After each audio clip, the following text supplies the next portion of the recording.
Hi guys, it's Yvette. It's Monday, so it's time for Lunch and Learn with Yvette. Just give me a second so I can thank you. Wanted to make sure Periscope was up and running. Hi there, Empower. So good to see you guys.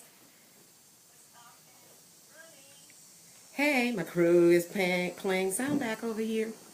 Hey, happy Monday, guys. We're going to go ahead and get started. I know it's a holiday for those of us who are in the United States, so I'm not going to be long today. May not even go that full 30 minutes, but I really did not want to miss this opportunity to come and talk to you guys about some things that have been concerning me.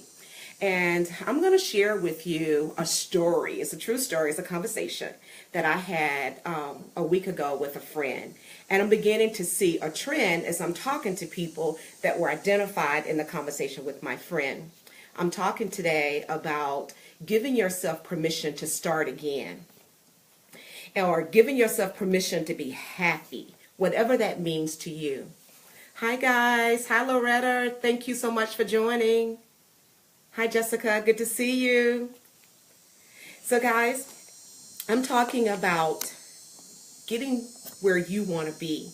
And I feel like we're often really great, all of us pretty much, right? If giving advice to our friends and our family members and others. So what I want to do, and I'm sorry guys that the camera's moving, but he's trying to adjust it for us. But with that, I want to just share some things with you that I've noticed in conversation. So I'm going to do it by telling a story, because oftentimes when you hear someone else's story, we can offer solutions really quick for them, right? And greetings back to you. Hi Jessica. We can usually solution it and see what the problem may or may not be when we're talking to others. I want to tell you, I was having a conversation with a long-term friend of mine who lives north. So this is not me telling a story to try to shame her at all. It is telling the story in hope that it will help others see themselves in this situation. So my friend says to me that she's unhappy. And that came out because I actually said to her, I was like, what's wrong? You don't really sound like you're having a great day. And she says, I'm really sick and tired of living up here. I don't want to go through another winter here. I don't like the winters. I really want to be back south. And I said, okay, then make it happen. And then she was like, well, what do you mean? And I said, well, what are you doing to move back south? And she was like, well, Yvette, my job is here. I said, okay, is the job the only reason why you're not where you want to be? And she said, well, pretty much because I need to make money and make a living, which is true for most of us, right? And so I said, okay, so this was the big question. I asked her, how long you been looking for a job in the South? How many resumes have you put out? Dead silence. This is no joke, guys. Dead silence on the other end of the phone. And then she goes on and she explains to me, she was like, well, I really haven't. And so then I asked her, I said, well, who wants to move to the South? And she said, well, I do. And I said, no, you don't want to move. I said, because if you wanted to be here, you would be here. And if you really wanted to be here, then you would be doing the necessary things that would get you here. And she herself was the one who identified that not having a job was her hindrance, right? Her job is where she lives, and she would need to make money when she came south. Well, if that's what was the hindrance, why was she not applying for jobs? So then I went on and I said to her, the key is always in your hand. And then she said, but I don't know what to do. I said, of course you know what to do. How did you get the job where you are? You applied for the job. No one just came and just gave you something. You made an effort to get that job. Yes, she had moved there to be with her husband, or the family moved there. But now she desired to be back.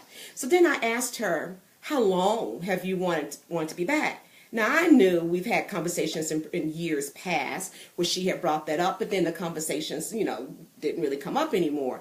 And she said for about over 5 years. Trust me, guys, there's nothing anyone should be wanting to do or to have for 5 years, and they're not making any type of effort to try to get there.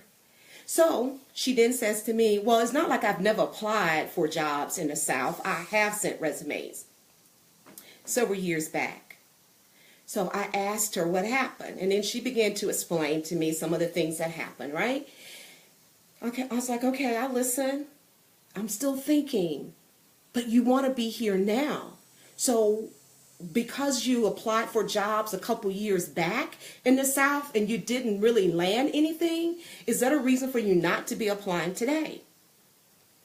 And she said to me, well, no, I wasn't thinking like that.